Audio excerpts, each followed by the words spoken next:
ভরসাহীন। মোদিজি ভরসা দিয়েছে, মানুষ সাহস পেয়েছে, দায়িত্ব অনেক, কাজ করতে হবে।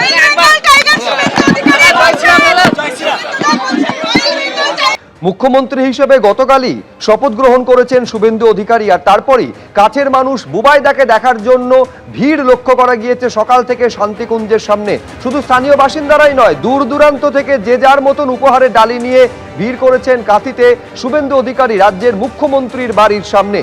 মুখ্যমন্ত্রী হওয়ার পর গতকাল রাত্রে প্রথমবার শান্তিকুঞ্জে আসেন শুভেন্দু অধিকারী, আর যখন তাদের একেবারে সম্ভাষণে ভেসে যাচ্ছেন, সাক্ষাৎ প্রার্থীদের আবেগে ভেসে যাচ্ছেন মুখ্যমন্ত্রী শুভেন্দু অধিকারী, সেই মুহূর্তের ছবি দেখছেন। আর কিছুক্ষণ আগে বিকেলে মুখ্যমন্ত্রী হিসেবে প্রথমবার শান্তিকুঞ্জ থেকে কলকাতার উদ্দেশ্যে রওনা দিলেন শুভেন্দু অধিকারী।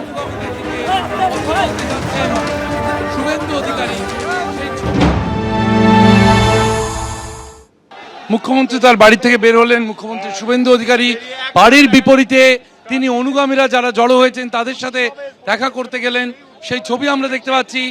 বাড়ি থেকে বের হলেন মুখ্যমন্ত্রী এবং অনুগামীদের সঙ্গে দেখা করতে তিনি গেলেন। একে একে অনুগামীরা এগিয়ে আসছেন। বাড়ির ঠিক উল্টো দিকে একটি বাড়িতে আয়োজন করা হয়েছে, সেখানে অনুগামীরা জড়ো হয়ে রয়েছেন এবং মুখ্যমন্ত্রী শুভেন্দু অধিকারী তিনি জনতার মাঝে, অনুগামীদের মাঝে এগিয়ে যাচ্ছেন, সেই ছবি আমরা দেখতে পাচ্ছি। মুখ্যমন্ত্রী স্বয়ং এগিয়ে যাচ্ছেন, তার অনুগামীদের দিকে কথা বলতে যাচ্ছেন শুভেন্দু অধিকারী, সেই ছবি আমরা দেখতে পাচ্ছি। সাধারণ মানুষ, দীর্ঘদিনের পরিচিত অনেকে রয়েছেন, তাদের সঙ্গে একেবারে হাত মিলিয়ে এগিয়ে যাচ্ছেন মুখ্যমন্ত্রী। উত্তরবঙ্গ থেকে, এমনকি পশ্চিমবঙ্গের পশ্চিমাঞ্চল থেকে মানুষ এসেছেন এবং তারা দেখা করার চেষ্টা করছেন মুখ্যমন্ত্রী শুভেন্দু অধিকারীর সঙ্গে। এই মুহূর্তে যে ছবি আমরা দেখতে পাচ্ছি, শিশির অধিকারী, প্রাক্তন সাংসদ শিশির অধিকারী, তিনি দাঁড়িয়ে রয়েছেন শান্তিকুঞ্জে, শান্তিকুঞ্জের 3 তলাতে, এবং শিশিরবাবু হাত নাড়ছেন, সেই ছবি দেখা যাচ্ছে। তার পরিবারের সদস্যরা তারা সেখানে দাঁড়িয়ে রয়েছেন, তারা দেখছেন। শান্তিকুঞ্জ থেকে আজ বের হলেন মুখ্যমন্ত্রী, শান্তিকুঞ্জের থেকে বের হলেন। এর আগে বহু আমরা দেখেছি সাংসদ, বিধায়ক এই বাড়ি থেকে বের হওয়া নতুন কিছু নয়, কিন্তু মুখ্যমন্ত্রী এই বাড়ি থেকে প্রথমবার বের হলেন। মুখ্যমন্ত্রী শুভেন্দু অধিকারী এই মুহূর্তে বাড়ির ঠিক উল্টো দিকে তিনি তার অনুগামীদের সঙ্গে দেখা করছেন, কথা বলছেন, ফুল নিচ্ছেন, কিছু উপহার তিনি নিচ্ছেন, কিছু উপহার নিলেন না।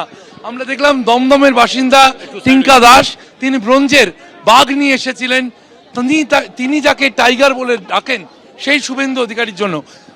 কি বললেন উনি? উনি বললেন আমি কলকাতায় নিচ্ছি, তোমার হাত থেকে আমি কলকাতায় নিচ্ছি, এত ভিড়। গুরু দায়িত্ব এই মুহূর্তে শুভেন্দু অধিকারীর কাঁধে। মুখ্যমন্ত্রী হিসেবে এখন তার সব থেকে বড় দায়িত্ব এই রাজ্যকে উত্তরণের পথে নিয়ে যাওয়া।